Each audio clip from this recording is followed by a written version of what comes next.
అందరికీ నమస్కారం అండి. వెల్కమ్ టు స్వేట్ ఛానల్. ఈరోజైతే మనము రైతు సంబరాల భాగంలో కూడా రైతులు కొలువు తీరినటువంటి అమ్మవారి టెంపుల్ దగ్గరికి అయితే రావడం జరిగింది. ఎన్నడూ కూడా ఊహించని విధంగా ఈ యొక్క సంబరాలు అయితే ఈరోజు కని విరిగని రీతిలో పెద్ద ఎత్తున చేపట్టినటువంటి కర్నూలు జిల్లా ఆదోని మండలం జాలమంచి గ్రామంలో పెద్ద ఎత్తున రైతు సోదరులు కంకణం కట్టుకొని ఈ యొక్క అమ్మవారిని అయితే కొలువు తీరడం జరిగింది. పూర్తి విషయాలు తెలుసుకున్నట్లయితే ఇక్కడ ఉన్నటువంటి గుడి పీఠాధిపతులు, ధర్మకర్తలు, రైతు సోదరులు ఇక్కడే ఉన్నారు. వాళ్ళతో ముచ్చటైతే తెలుసుకుందాం. ఇంకా ఆలస్యం ఎందుకు వీడియోలోకి వెళ్దాం. శుక్లాంబరధరం విష్ణుం శశివర్ణం చతుర్భుజం ప్రసన్నవదనం ధ్యాయే సర్వవిఘ్నోపశాంతయే అగజానన పద్మార్కం గజానన మహర్నిశం అనేకదంతం భక్తానామం ఏకదంతముపాస్మయే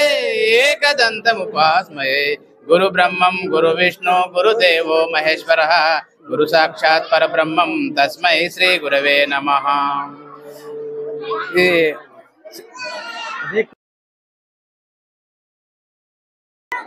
కర్ణ కఠోరమైన పరిస్థితి దీనంగా ఎదుర్కొంటున్నటువంటి వాళ్ళు ఉన్నారు మన జాలమంచి గ్రామంలో. అప్పుడు ఎన్నో తలల కింద అంటే కొన్ని ఏళ్ల క్రితం వాళ్ళు ప్రియమైన భక్తులు అనమాట. ఆ కర్ణ కఠోరమైన పరిస్థితిని అధిగమించడానికి కోసము మమ్మల్ని ఈ భూమి పైన ఎవరు ఆదుకుంటారు, మాకు దిక్కెవరు దాయెవరు అని దీనంగా వేడుకుంటూ బాధపడేవాళ్ళు అన్నమాట వాళ్ళు.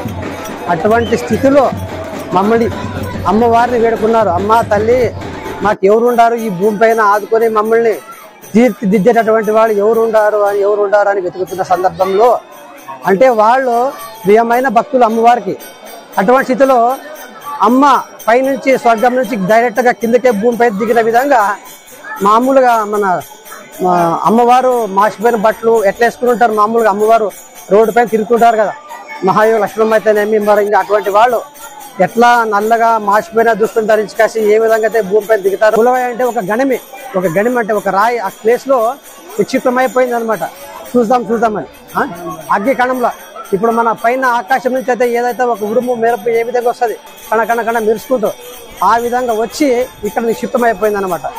నిక్షిప్తమైన సమయంలో అది ఎవరికి తెలియదు నిక్షిప్తమై ఉంది, చూద్దాము వాళ్ళని అనుకుంటా ఉన్న సందర్భంలో ఆమెనే ఇక్కడ ఏముందంటే అప్పుడు మా తాతలు వాళ్ళు ఉండి ప్రియమైన భక్తులు అమ్మవారికి ప్రియమైన భక్తులు అయితే ఏం చేస్తారో ఆయన ఒక గురువుని చేసుకుని ఉన్నాడు అనమాట. ఆయన పేరు నాగిరెడ్డి. ఆ గురువు శిశువు ద్వారా అయ్యా శిశువ ఇక్కడ అమ్మవారు నిక్షిప్తమై ఉంది, నాకంతా కనపడుతుంది, ఆయన ఇక్కడ ఉంది, ఈ జాగాలో ఉన్నటువంటి అమ్మకి ఒక రూపం తీసుకురావాలా అనే ఒక ఉద్దేశంతో ఆయన చెప్పినాడు అనమాట. అప్పుడు స్వామి సరే స్వామి మరి మీరు చెప్పినటువంటి రూపం ఎక్కడ ఉంది అంటే ఆయమ్మ నాకు కనపడి చెప్పింది, ఆల్రెడీ హంపిలోన ఆయమ్మ శరీరం దాల్చి రెడీ అయి ఉంది, ఆ యొక్క శరీరం దాల్చినటువంటి అంటే శిల్పరూపంలో ఉంది, ఆయమ్మని తీసుకొచ్చి ఇక్కడ నిక్షిప్తం చేస్తే ఆయన యొక్క ప్రభావం బాగా అవుతుంది, ఫుల్ పెరుగుతుంది అనే ఉద్దేశంతో ఆయన చెప్పినాడు. అప్పుడు ఆ గురు శిశువుని ఇద్దరు పోయి ఒక బండి తీసుకొని పోయి ఒక్క రాత్రిలోనే అక్కడి నుంచి తెల్లగాయ లోపల తీసుకొచ్చి ఇక్కడ నిశ్చితం చేసినారని పెద్దలు చెప్తున్నారు.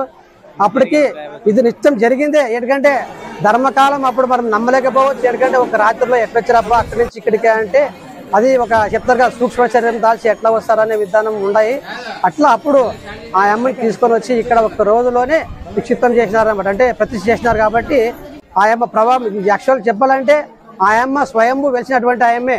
ఒకరు తెచ్చినటువంటి స్వయం అంటే ఏదో పెట్టి విగ్రహం తెచ్చుకేసి ఆ పెట్టినామప్ప ఆయన ప్రభావం లేదు అనే దానికి వీలు లేదు ఇక్కడ. ఎందుకంటే స్వయంభూ సాక్షాత్ ఆయమ్మనే స్వర్గలోకం నుంచి కింద భూమికి దిగి అక్కడ కులవై ఉన్నదని చెప్పేదానికి ఇది ఒక నిదర్శనం అనమాట. అట్లా ఆయన పేరు అంబాభవాని. ఎందుకంటే ఇక్కడ తెలియకనే అంబాభవాని అంపిని తెచ్చినారు కాబట్టి అంబాభవాని అని ఆ విధంగా పిలిచినాం. కానీ ఆ అమ్మ ఒరిజినల్గా అయితే అన్నపూర్ణేశ్వరి మాత అంటే కొలిచిన వాళ్ళ యొక్క కొంగు బంగారమై నిత్యం వాళ్ళకి అన్నదానం అయితేనేమి ఇంట్లో ఏదైతేనేమి సుఖ సంతోషాలతో వర్ధిల్తాయని ఆ అమ్మ యొక్క రూపం అది అన్నపూర్ణేశ్వరి మాత అంటారు అన్నమాట. ఆయమ్మని అంపిని చేసిన కోసం ఆ అమ్మకి ఏ పేరు పెట్టాలి తెలియక అంబాభవాని అనేది పెద్దలు నిర్ణయించినారు. అదేవిధంగా ఇప్పటి వరకు ఆయన పేరు అంబాభవాని అని పిలుస్తున్నాం. మేము నవరాత్రులు పూజలు స్టార్ట్ చేసినాము. ఆ నవరాత్రులు 2010 నుంచి నవరాత్రులు పూజలు స్టార్ట్ చేసినాము.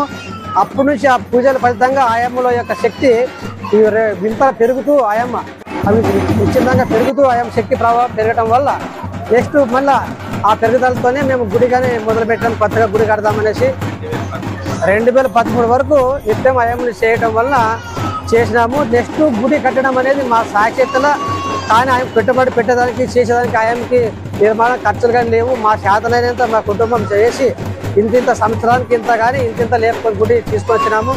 ఇక చివరిగా లాస్ట్ మొన్న 2023లోన చందాలకు బయలుదేరి శాతనైన చందాలు వసూలు చేసి ఈ గుడిని పూర్తి చేసినాము.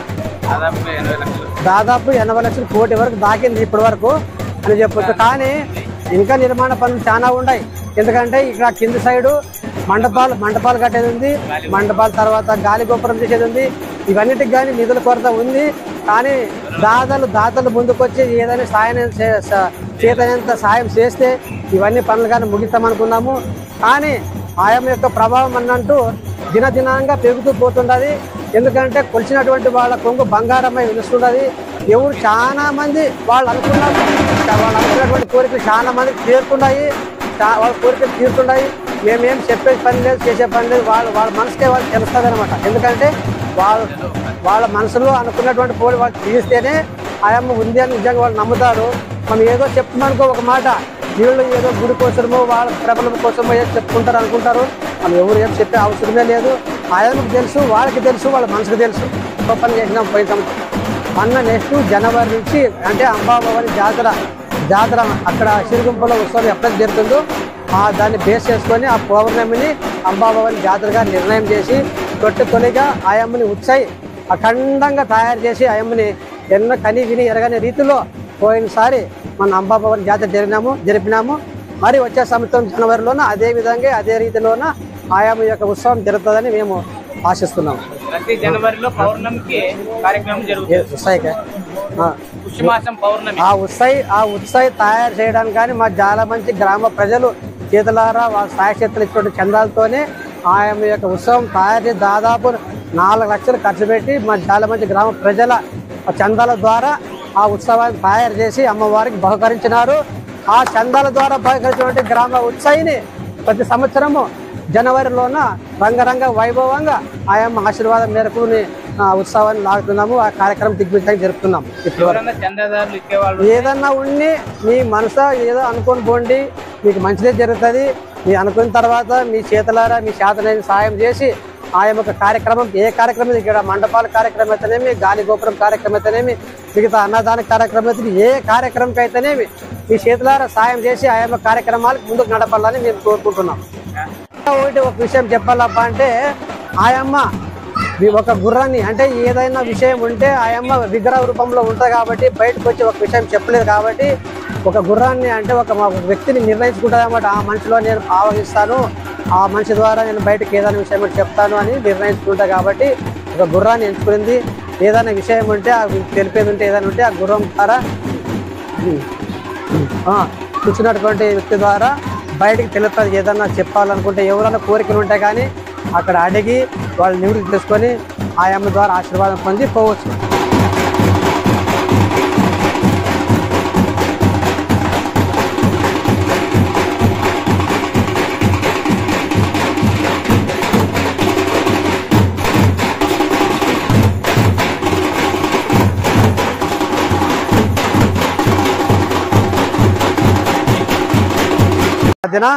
ఏదన్నా ఉంటే సాయంకాలం 6:30 కానీ సాయంకాలం ఒక మంగళవారం జరుగుతుంది. ఆ సమయంలో కానీ రావచ్చు. ఏదన్నా ఉంటే అడిగి వాళ్ళ కోరికలు ఏమన్నా ఉంటే తీసుకొని పోవచ్చు.